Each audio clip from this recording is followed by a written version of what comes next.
propagandized and brainwashed and just corruption to the core, just rotten. And when I look around at the political landscape in the United States today, I think we must be observing, we must be feeling the way they felt. Because we're just,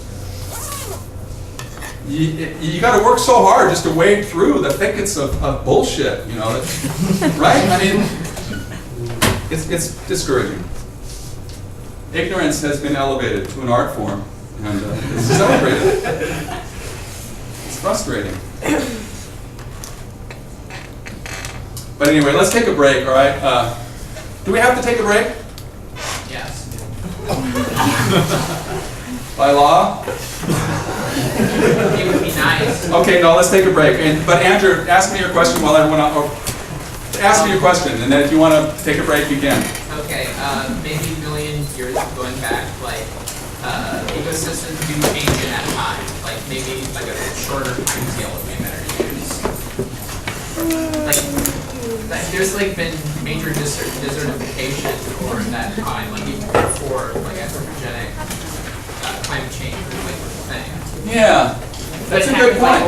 Yeah. But if you want to include like every animal that evolved to be part of an ecological system in the whole, then that time frame, yes, that does happen. But if you think of like the orcas that live in Puget Sound that develop their own culture, like that doesn't develop over the course of 1,000 years. So that you have to include that in ecological whole. You know what I'm saying? I think Andrew's pointing out the danger of going back too far, because then too many cataclysmic interruptions of the ecological whole could be included as being part of the normative model. And perhaps Andrew is saying we should pare down our geological timescale to that period of a stable climate and flourishing life and flourishing biodiversity, where who came upon the scene?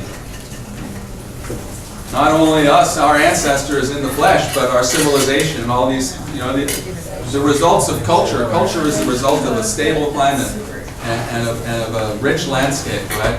And so perhaps that ought to be, we ought to have a higher standard than just what some ecological history has shown us. Anyway, these are very important and deep questions. Some ethicists want to think that increasing biodiversity is intrinsically good. And if you can demonstrate, for example, if you can demonstrate that the rivers in Patagonia are going to have more biodiversity, with the salmon added to them, nativized salmon, than without them, then perhaps a Leopoldian, if that's the Leopoldian's position, then if that's the environmentalist position, then maybe that's the right course of action, is let those salmon multiply. But we don't really know, whether they're going to homogenize the ecosystem anyway. But other environmentalists would urge, getting rid of them, even if they enhance biodiversity. Anyway, yeah. The problem I have with it being science-based is that science can't measure passion and love. And so if somebody was to try to, oppose them and be a guardian, and they don't have the scientific data to prove all this and that, but they're just madly in love and madly passionate about that area. Well, the guardian doesn't get to do whatever he wants, though, remember? It's not that, you're trying to think of this guardian as being his own little kingdom or something, having his own little kingdom. I don't think that's what Stone envisions. More of a steward. The passionate river rafter. The river rat, who doesn't have any kind of degree at all, just loves going river rafting all the time, down the Illinois River through the Kalmiopsis or something like that, has experienced all this passion and love, and he can muster all kinds of expert witnesses to make his argument. But sorry, that's passion for a river rafting. I'm talking about passion for the river itself. Like maybe the people that live there, that fish there in that river every day, that use that river as a way of life, that actually that have a connection and love with that river. Like there's a passion and love that science can't measure. And that's the problem I have with it. There's no way that you can measure that, and you can't put that in a court of law. That's impossible to try. But you can measure the integrity of the ecosystem. perhaps not the beauty. But not the integrity of the person, though. That's what I mean.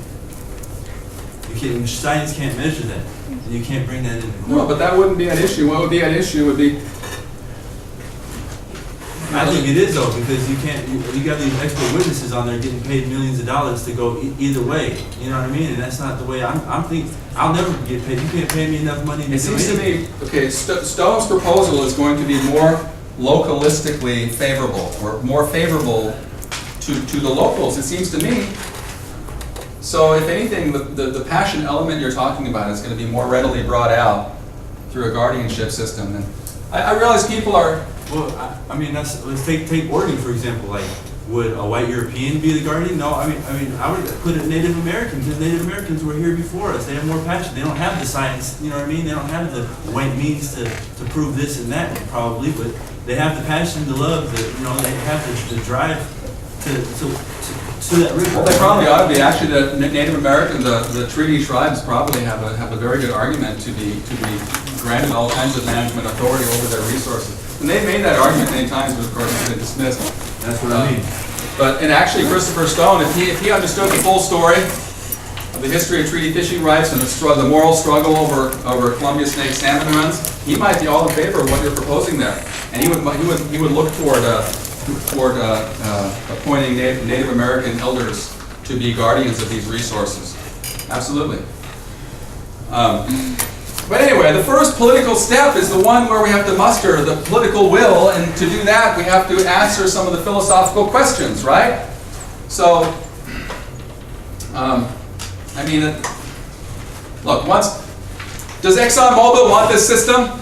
They prefer the system we have right now, believe it, right?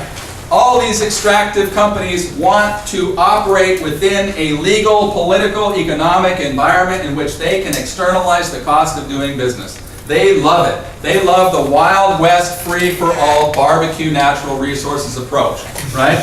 They love it. They don't want Christopher Stone. So that gives me a clue right off the bat that perhaps what Christopher Stone is onto is going to have more of a positive effect on natural resources from an environmentalist point of view than it would be from a resource extractivist point of view.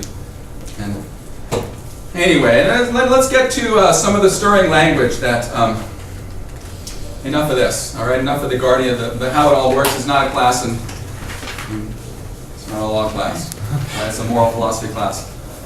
There are these objections. We've already been over these objections. One objection is that we already have, one objection is the Baxterian objection, okay? The very concept of the needs of a forest, river, ocean, or climate system can only be used in a metaphorical way. This is essentially Baxter's take-home message. Remember Baxter, I told you. His essay is in every single anthology, and it's always a pithy rebuttal to the core claims made by many radical environmentalists. Okay? He replies the way that this critic would reply to Christopher Stone. Right? Baxter says there is no normative model of natural or healthy nature. It's only what humans make up. Okay? Humans make up norms. There is nothing waiting there for humans to discover. Okay? There is no natural nature. All right? What does Stone say? What do ecologists seem to say by and large? They disagree with Baxter. Stone says that natural entities, forests, rivers, etc., can communicate their needs to us. Wildlife populations can communicate their needs to us in ways that are not terribly ambiguous. We do know what the norm of a healthy ecosystem is, right? On a case by case, it takes a lot of work to understand, but eventually we can articulate it objectively, okay? And then the second criticism, he says, okay, right now we already have guardians, and they work in these federal agencies. And he observes, though, that, as I've already pointed out, many of these guardians are already corrupt, and his system is going to reduce the possibility of that corruption. All right? So enough of that, enough of these practical things. All right? So this is his normative argument. All right? Stone gives us what is essentially a pragmatist argument in favor of reforming our legal system to recognize legal rights in non-human natural entities. Right, as I point out, he kind of reveals his environmental pragmatist colors in his later book, Earth and Other Ethics. All right, maybe this is the heart of his normative claim right here. Maybe this is a quote from his essay directly. This is what he's saying. Every well-working legal economic system, and ours doesn't work very well, because of look at all, which is undeniable, isn't it? I mean, ask the people in Butte, Montana, whether our legal economic system works. Right? This mining company left this giant toxic pit right in the middle of their downtown, and then went off, and harvested all the profits from doing that to those people, and now they're totally, scot-free, and that's just ridiculous. That shouldn't be happening, okay? So our system doesn't work very well because it leaves scars all over the land. It breaks down, right? There are all these catastrophic market failures, like anthropogenic global climate destabilization, like loss of biodiversity, like, all the destructive things that are happening to our planet are all market failures. And these market failures keep happening because of this basic defect in our legal economic systems. Okay? We need to reform our legal economic systems in order to correct this basic defect. Okay? He uses the example of a paper mill. We might also use the example of an energy company like ExxonMobil. He says ideally a paper mill ought to be forced to take into account not only the things that it needs to pay for, the products that it needs to use to make its product, right? Right? Paper mill uses lumber, acid, and labor. It uses wood and different chemicals, right? And labor, right? And of course, the lumber mill owner has to pay for all that stuff. He can't just steal that stuff, right? He has to buy all that stuff. He has to be responsible for that part of his product, right? He has to pay his employees. He has to pay the people he buys his wood from, right? Ideally, we would also make the lumber mill, the paper mill owner, or the energy company pay for the costs that now are externalized. Okay, I think I kind of put that. I tried to borrow this quote, and anyway, that's what he's saying here. All right, we need to have to make our system work. We need to make the business owner pay not only for the materials and the labor that he uses to make his product, but also pay for the pollution and the costs that society now has to incur. Okay, and that would correct, and that would make things like what happened in Butte, Montana not happen anymore, right? Companies simply wouldn't do that because they would know that they couldn't just thrust the cost of all that pollution onto the people. All right, so anyway, the legal system right now, through the law of contracts and criminal law, right, we have an ironclad legal system where if the mill owner refuses to pay his workers, or if he goes off in the middle of the night and steals the chemicals that he needs, he's going to be prosecuted, right? We make him pay for that stuff, all right? But unfortunately, as far as pollution costs are concerned, traditional legal institutions have a much more difficult time catching and confronting us with the full cost of our activities. All right, so far, he's just taking into account anthropocentric interests, right? And you could interpret his normative argument as basically an anthropocentric argument. I mean, that's his axial, it's a consequentialist and human-centered argument, right? We've messed up our society really bad by continuing with this archaic legal economic system, and we need to change it finally, so we don't keep messing it up. All right. He says there is no reason. Okay. He points out that human interests that are damaged by pollution are usually too fragmented, too remote causally, right? For anybody to make it worth their while, to make it worth anybody's while to go file suit and try to gain, recover damages, right? So he says, okay, let's cut to the chase, right? All those people that might have been affected by the pollution that the mill owner put in the lake, for example, okay? They can't sue individually, but let's allow the lake, or even as a group they can't sue, right? Because it's hard to say for sure that their damages were caused by what the mill owner did to the lake, right? But we do know, that the lake was damaged, okay? And it's easier to prove damages to the lake than it is to prove damages that are more remote to the human, okay? All right? Think of all the cancers that are skyrocketing in this country, and in Western, and mostly in this country. This country is just a giant chemical experiment. Do you guys know that? You're living in a giant chemistry experiment, where we're just bombarded daily, through all these products, constantly, by these chemicals that most of which have never been tested, none of which have been tested in combination, right? They've not been tested individually, but in combination with all the other things that nobody knows. Nobody knows what's happening to us. We just know that our fat tissues in our bloodstream are laced with chemicals, PCBs, and toxic things that shouldn't be there. But we don't know where they came from, is my point, right? We don't know that the climate system is damaged. We do know that our oceans are damaged, severely damaged, right? And so we can prove that a lot easier than we can prove that my mother got her leukemia from, what the oil company did. That's a lot harder to prove. So anyway, he thinks it's much easier to prove that, look, the lake got damaged and the lake has this guardian. So the guardian's going to go get damages from the people that damaged the lake, right? From the mill owner that damaged the lake. Okay?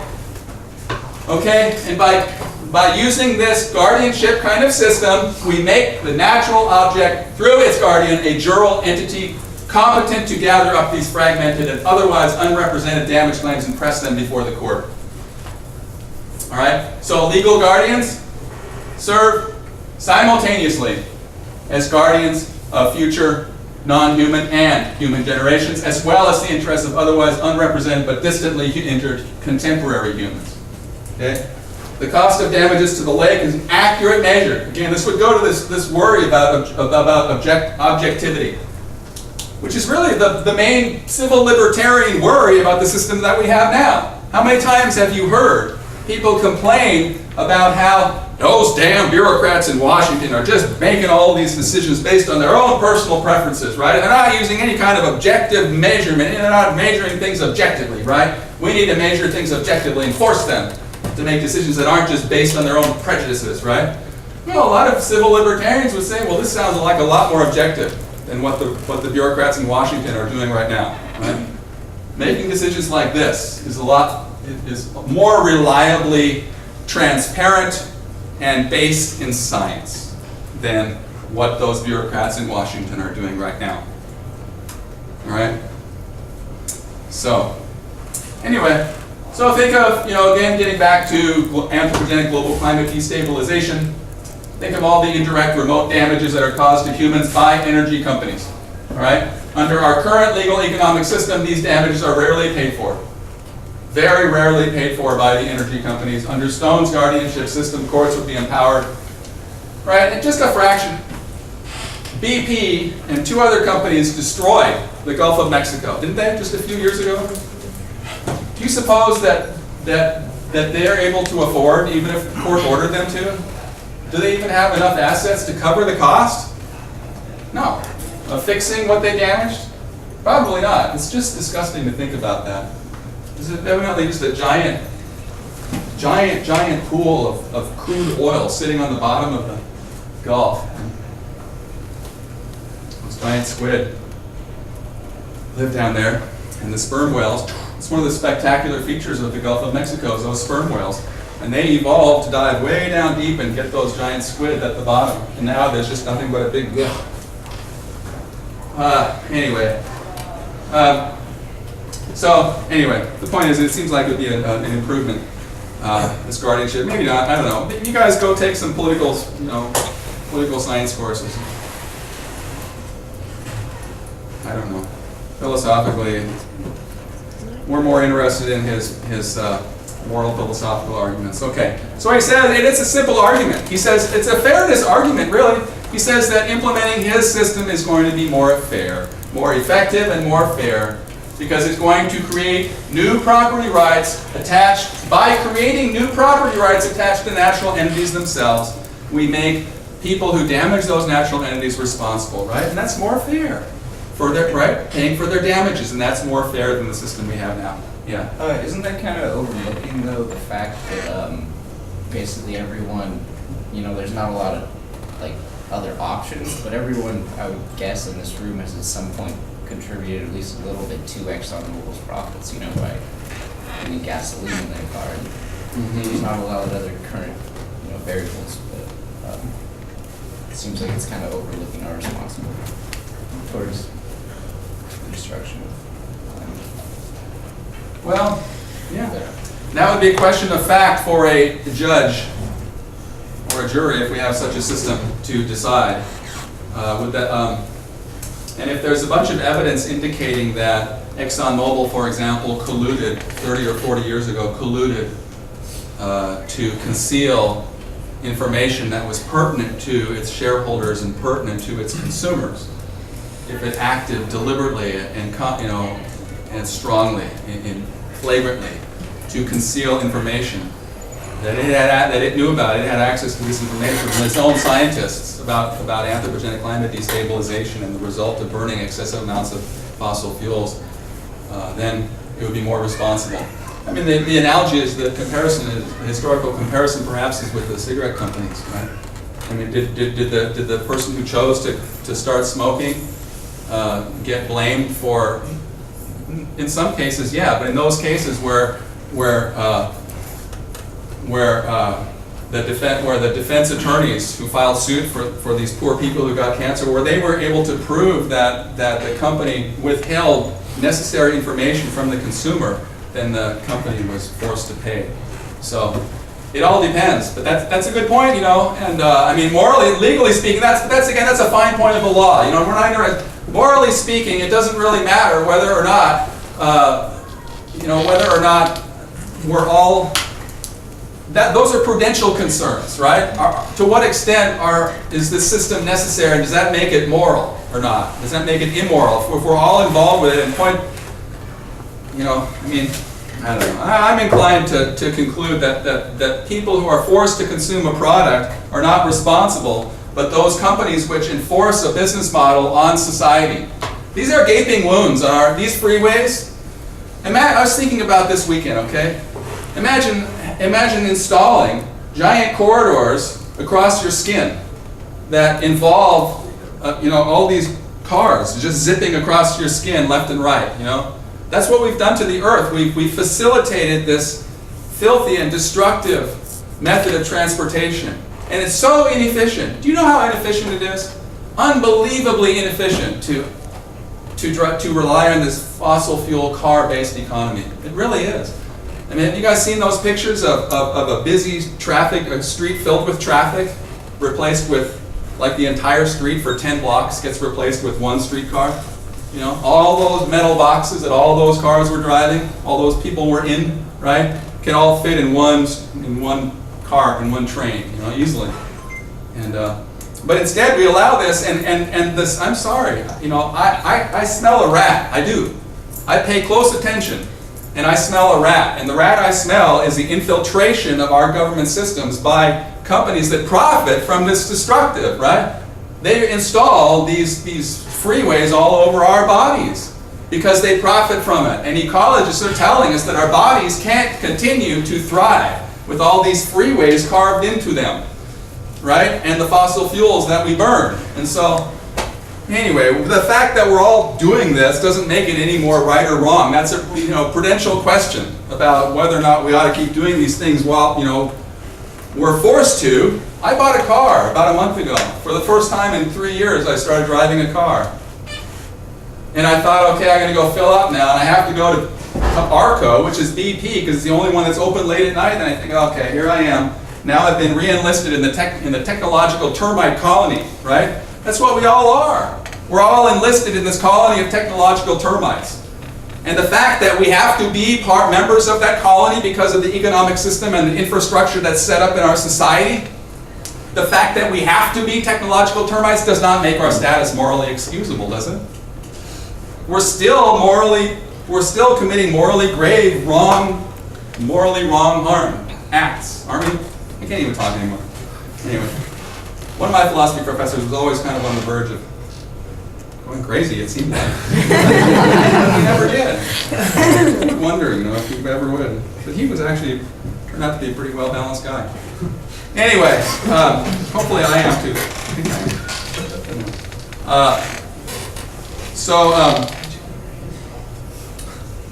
All right. Well, we need to get through we want to get all the way through as far as we can to Justice Stone's decision.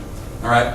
But now this is Christopher Stone's normative argument. This is kind of the heart of his normative argument, and it's really a consequentialist kind of argument, but we can also identify a neo-Kantian, non-consequentialist moment in his argument, the same way we can identify such a moment in Leopold.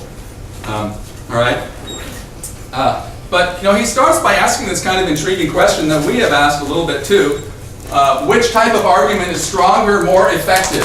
It's really You know, it's an empirical question that's probably very hard to determine the answer to, right? People have different ideas, right? Based on kind of where their intuitions take them. But some people say that the argument that we are, the anthropocentric argument is much stronger, right? Some people, many people say, we are obligated, this argument, we are obligated to protect non-human natural objects because doing so is good for us, right? That's the reason. That's the best kind of reason. Many people believe the best kind of reason to cite because it's the most effective. It sways the most people, supposedly, right? Stone suggests, well, maybe not, you know. Maybe this other kind of claim is stronger. We are obligated to protect non-human natural objects because doing so is good for them, right? That's the more than anthropocentric argument, okay? Baxter, Norton, Wilson all seem to agree that the first type of argument is stronger, more effective. Stone, in part, disagrees with them, and in part, he kind of agrees with them. But he points out that it seems disingenuous, okay? First of all, okay, this is his reference, his oblique and vague and opaque reference to something like intrinsic value, subordinating some human claims to the claims of the environment per se. Okay? The environment per se means in itself. Okay? So he's using this kind of language, again, that we've encountered in radical environmentalists. Ecological wholes make their own claims. They have something like direct moral status, right?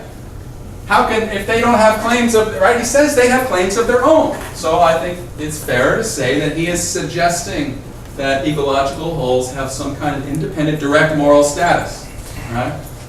Yes?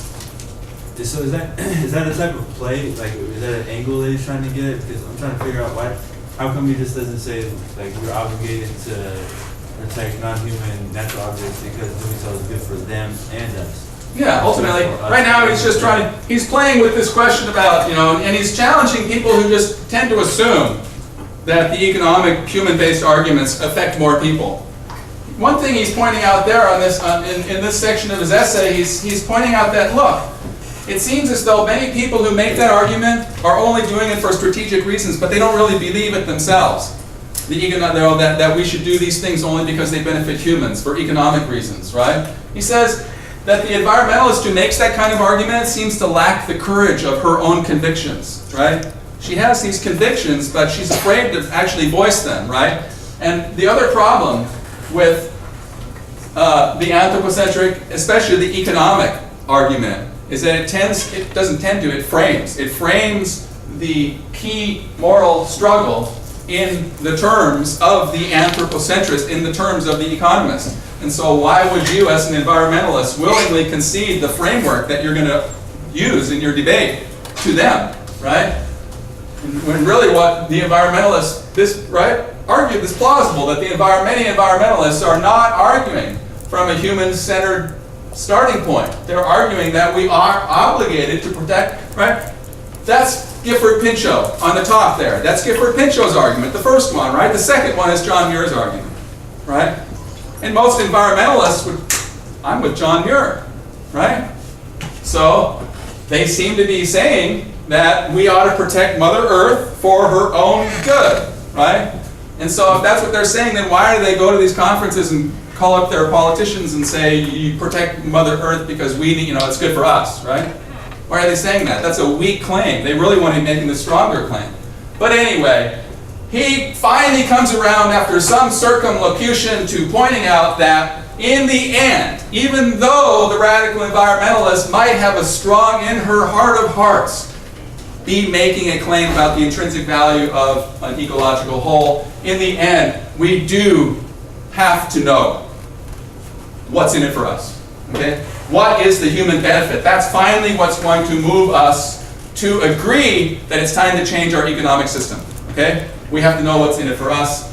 He points out this is an odd question because it asks the environmental ethicist to justify her position in the very anthropocentric, hedonistic terms that she is proposing to modify, okay? Then he points out that these two other towering giants in the history of Western philosophy confronted this kind of contradiction in their own moral philosophies.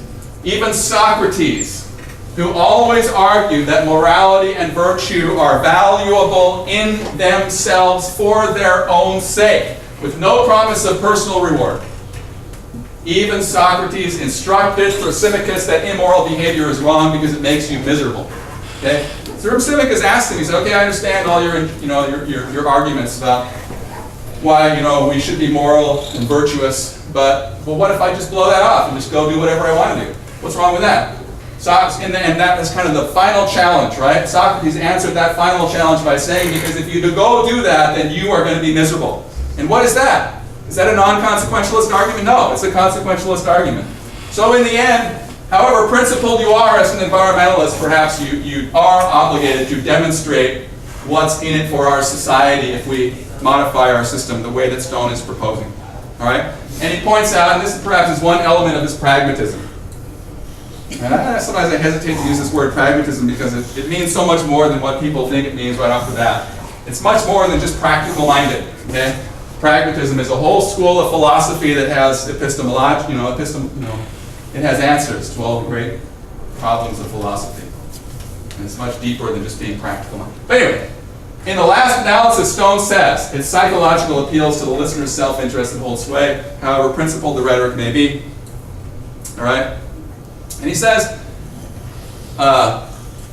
recognizing rights in ecological wholes, granting legal status to ecological wholes, will inaugurate a new relationship between humanity and the natural world. Okay? And this will make us better. All right? First step towards solving the world's environmental crises in a fair way. All right? And then all these cultural benefits, long-term cultural benefits, they're all, of course, very, they're speculative and they're kind of, who knows? They're kind of a new agey, some people don't think these are very important, but many people believe these are important qualities that perhaps our culture ought to encourage. And he believes that his system of legal standing for ecological wholes will serve to encourage better qualities in our culture, right? He says our current attitudes toward property and nature are stultifying. They make us into emotional and spiritual cripples. He says they encourage greed and competitiveness and an urge to conquer. They encourage just insanity, really. They discourage love, to be able to get away from the view that nature is a collection of useful, senseless, and rightless objects. Is deeply involved in the development of our ability to love, to be able to reach a heightened awareness of our own and others' capacities in their mutual interplay. All right. And it's more consistent with what science has taught us about the objective truths, of biology and ecology, right? A few years ago, the pollution of streams was thought of only as a